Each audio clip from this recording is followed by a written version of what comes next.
Next, we're going to have a very quick look at animating a layer's properties.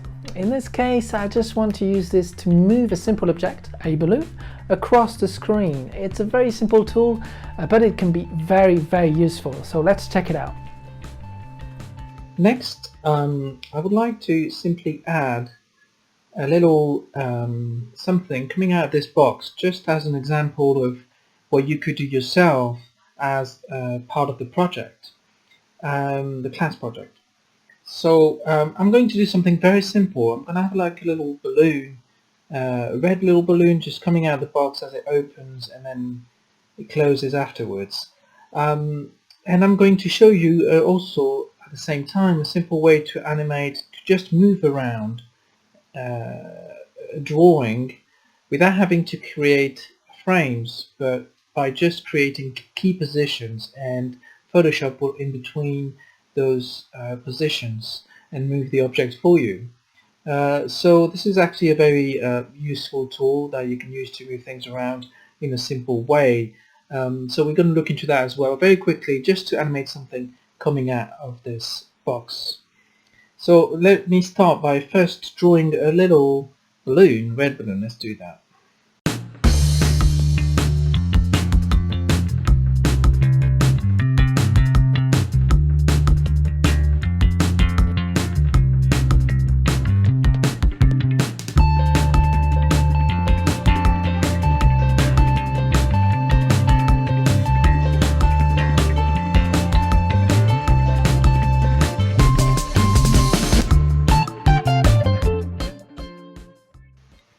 Okay, so here we have a little balloon. Now I want to make sure that this balloon is actually positioned in the right position between the front of the box and the back of the box.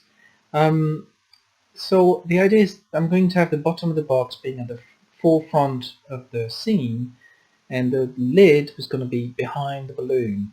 So I'm going to move the folders around so that the box is at the front and the balloon will be hiding behind that box, like so. Then we have the balloon. I'm going to make the box a different color. I'm going to make this a blue, a blue layer. There you go. So the balloon has that those red colored layers. And just notice I'm going to move them together. I'll select both of them and just move them around. And as I go down, they disappear behind the box, but they're still in front of the lid. So the idea is that if we go down the animation when it's open, it will actually come out like this and appear in front. So what I want to do now is to simply move this balloon very simply, as simply as possible, up, and by using the minimum effort. So for this I'm going to animate this balloon. So what I'm going to do is I'm going to expand this part of these two layers, and you see you have these new options there. You have this position option, opacity option, style option. These three things can be animated. That means the values of these three things can be changed over time. You can change the position of an object, of a layer, or its opacity, or its style, and Photoshop will in between those values, between the keys that you may create it.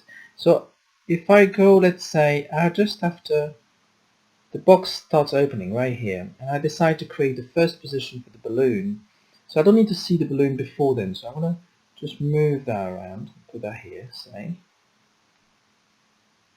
To simplify things, you know what, I'm going to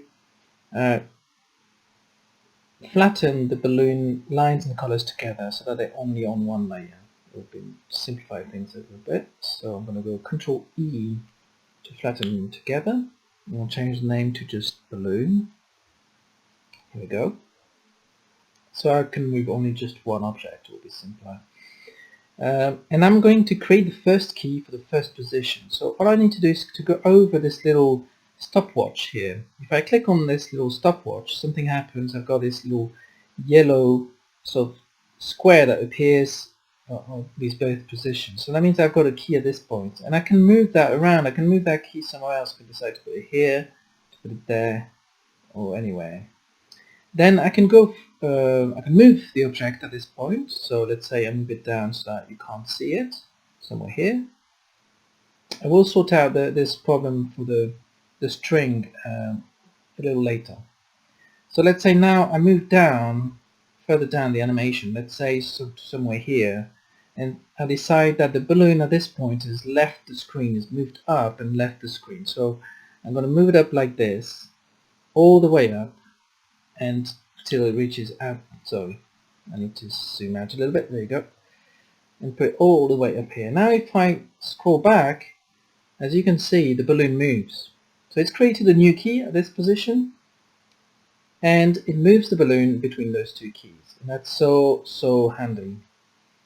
So what I could do to avoid the line being seen at the bottom is to put this layer inside a normal folder this time, but that could work with an animation folder too.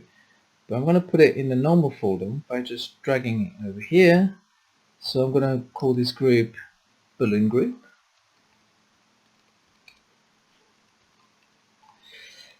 I'm going to make this one red too. There we go.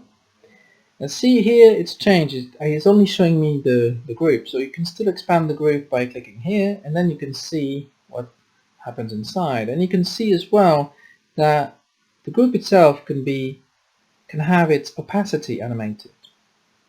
So you can animate the opacity of both the layer and the group separately. Now I did this so that I could create a mask for the balloon, so to make sure that I don't see this string at the bottom. So all I'm going to do is I'm going to create a little selection with the selection tool, like this, for example. I'm going to decide that this is the area where the balloon can be seen. So if I create a mask for the folder with this shape, so I'm going to just click here, and the mask has appeared right in the folder here. And that means that anything that's outside the zone that I had selected is now invisible. So the balloon still goes up, but the bottom of the balloon is hidden because it goes outside that area. So that's one way of doing it. There you go. So let's play this through, see what happens, what it looks like. Oh, I think it's lovely. I think it works really well. Alright, so what I would like you to do is to create your own animation instead of the balloon. And I would like you to create a hand-drawn animation. But if you want to do something as simple as the balloon, you feel free to do so.